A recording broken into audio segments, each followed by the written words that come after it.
To say the true word, which is work, which is praxis, is to transform the word, saying the true word, naming the word for what it is. Now, that is an act of transforming the world, but we also must be cautious that the world must have the two constitutive elements. It must have reflection and it must have action in it.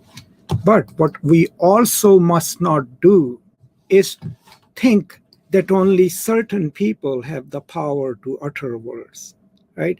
So we can't assign this role to an elite. May they be revolutionary leaders or may they be our capitalist masters. No.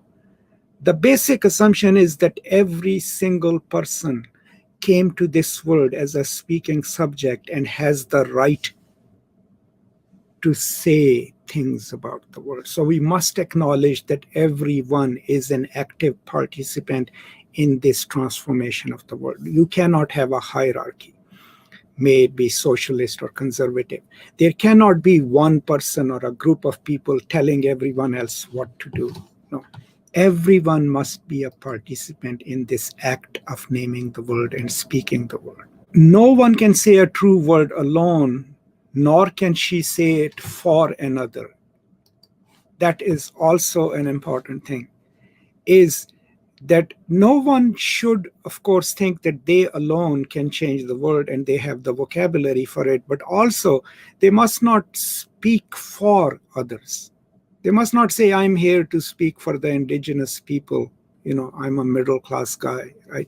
No, they must speak in solidarity with others, not for them. Because when you speak for a constituency without their consent or even without their equal voice in it, then you've appropriated their right to speak. So not speaking for a constituency, but especially not in a way where you tell them what to do. So I'm going to stop here today. I want to keep it brief. So chapter 3 starts with emphasis on dialogue. What dialogue entails is a conversation with others.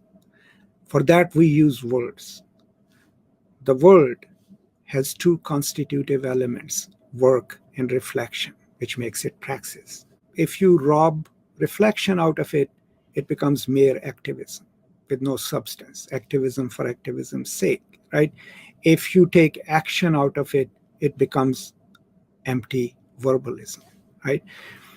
In order to have the authentic word that has both the constitutive elements must be offered in dialogue with others, right? In naming the word for what it is. And once you have named it, what does it mean? Like, okay, knowing the word as to what it is, its hierarchies, its injustices, everything, right? Because once you have brought that about, then you can set to transform it. And for that also you will need new vocabularies, right? But there are certain things that must restrain us. One, we cannot take it upon ourselves to speak for everyone else. We must only speak with others. And we cannot create a system in which some people, an avant-garde or communist party or some other vanguard, takes over the job of speaking the word from the people. No, it will have to be a collective effort in which everyone is participant, because the basic assumption is that all human beings are speaking subjects.